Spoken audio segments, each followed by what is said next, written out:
Oke, kita kembali lagi di mata pelajaran akidah akhlak. Nah, sebelum memulai pembelajaran, jangan lupa mengisi daftar hadir di grup WhatsApp. Oke, di video sebelumnya kita telah mempelajari tentang adab dalam membaca Al-Quran dan adab berdoa. Oke, sekarang kita belajar tentang kisah keteladanan Nabi Ibrahim alaihissalam. Seperti apa kisah keteladanan Nabi Ibrahim alaihissalam? Alkisah, Simak Nabi videonya Ibrahim berikut mencari ini. Tuhan yang sebenarnya.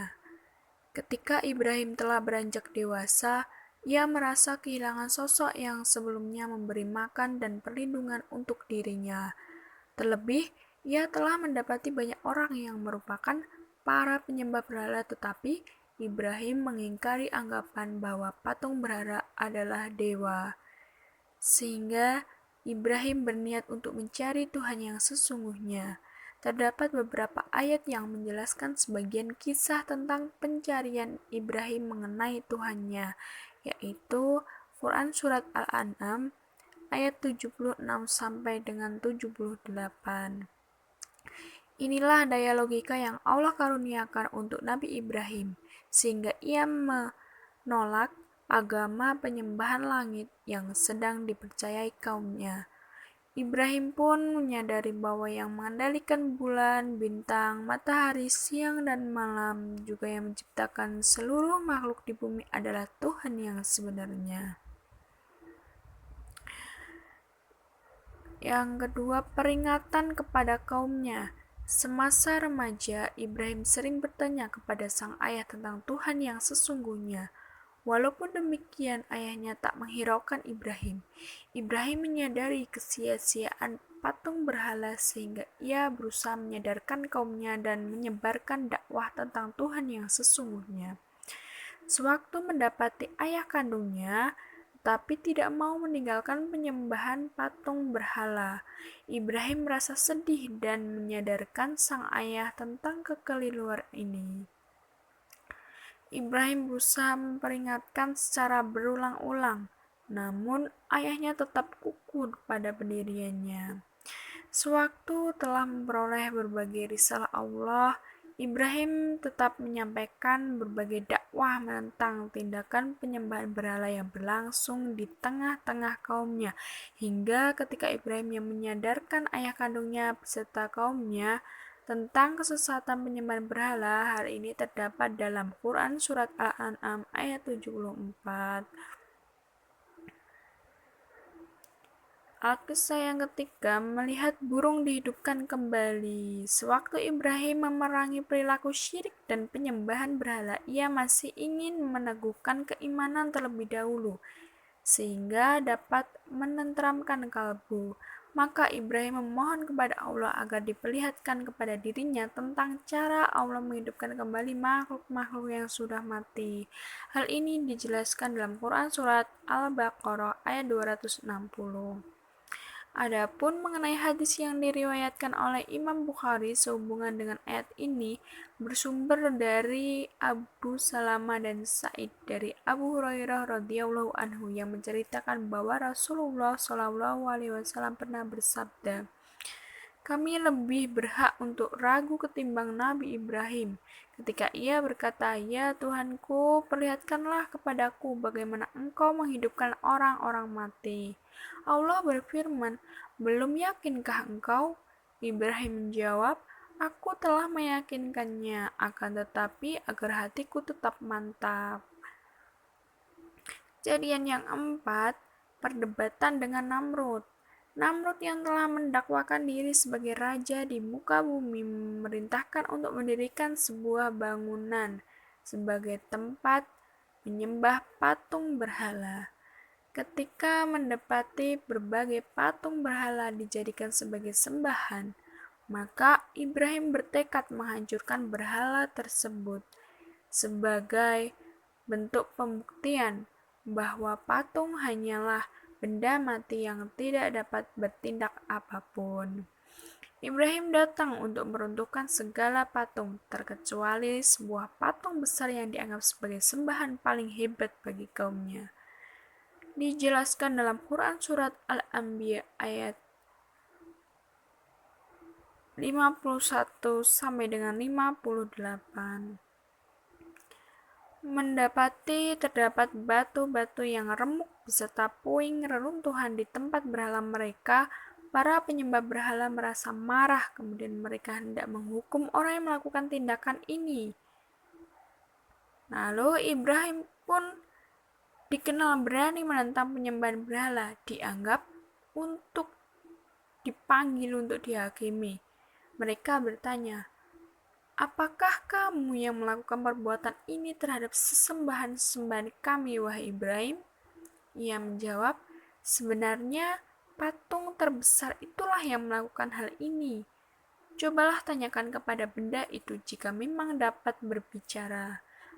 Mereka pun mulai tersadar, lalu dengan kepala tertunduk mereka berkata, "Sesungguhnya kaum telah menyadari bahwa berhala-berhala itu memang tidak dapat berbicara." Ia berkata, "Lalu, mengapakah kalian menyembah kepada yang selain Allah?"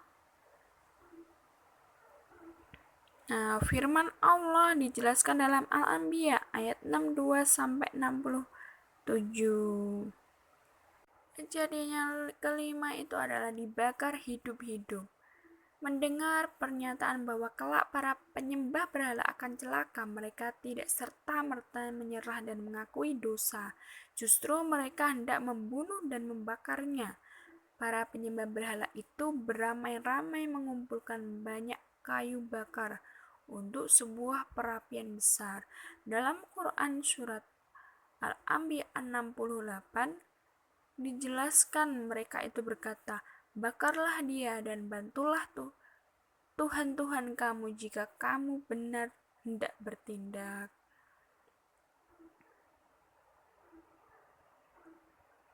Kemudian Namrud, orang yang telah mengajak seluruh penduduk negeri agar menyembah berhala, menyatakan secara angkuh, "Hal ini akan menjadi bukti siapa raja dan dewa di muka bumi ini, serta siapa manusia biasa. Kalian akan menyaksikan pada hari ini bahwa orang itu dilenyapkan di perapian akibat berani menyatakan bahwa kelak Tuhannya membakar kaum kita. Maka biarlah Tuhannya yang menyelamatkan orang itu, sementara akulah dewa yang menyelamatkan kalian, bukan orang itu." Perkataan dari Raja Namrud. Ketika Ibrahim hendak dilempar ke perapian, sosok malaikat hadir untuk menawarkan pembebasan untuk Ibrahim supaya dapat melarikan diri menghadapi hukuman kaumnya. Nabi Ibrahim berkata, "Cukuplah yang Maha Melindungi yang memberi keselamatan pada diriku." Lalu malaikat tersebut beranjak pergi. Tatkala Ibrahim melompat ke perapian yang membara, ketika Allah berfirman kepada perapian supaya menjadi keselamatan pada Ibrahim. Maka api dari Allah hadir untuk melindungi Ibrahim supaya dapat berjalan dalam keadaan selamat dari tengah-tengah perapian.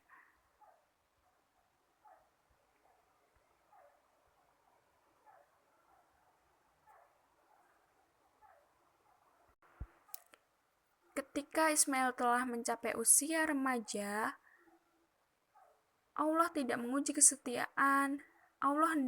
kesetiaan Ibrahim terhadap perintah-perintahnya melalui sebuah mimpi tentang penyembelihan anak Ismail.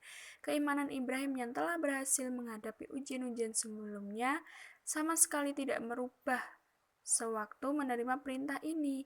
Ibrahim mengajak putranya berangkat untuk melaksanakan perintah Allah.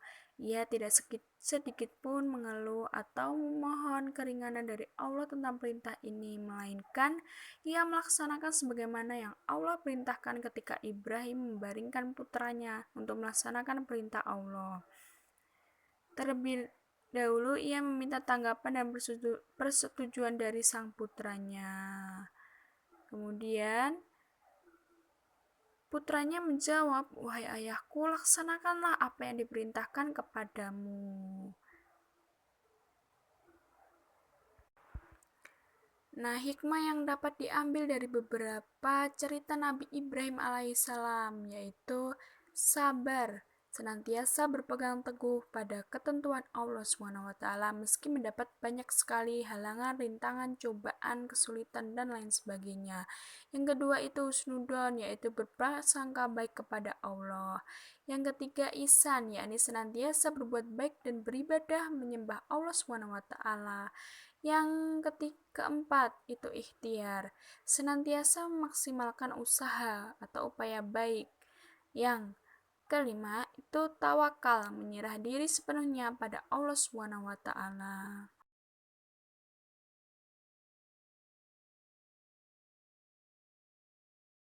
Nah, dari video yang telah kita bahas tadi dapat ditarik kesimpulan bahwasanya Nabi Ibrahim alaihissalam itu mempunyai sifat yang sangat sabar sekali. Nah, sehingga dia dijuluki sebagai bapaknya para nabi karena dia diuji dengan ujian yang banyak sekali oleh Allah, akan tetapi dia selalu sabar menghadapinya. Nah, seperti itulah pembahasan kita pada hari ini. Jangan lupa mengerjakan soal terkait Nabi Ibrahim alaihissalam yang sudah di-share di grup WhatsApp. Terima kasih, sekian. Wassalamualaikum warahmatullahi wabarakatuh.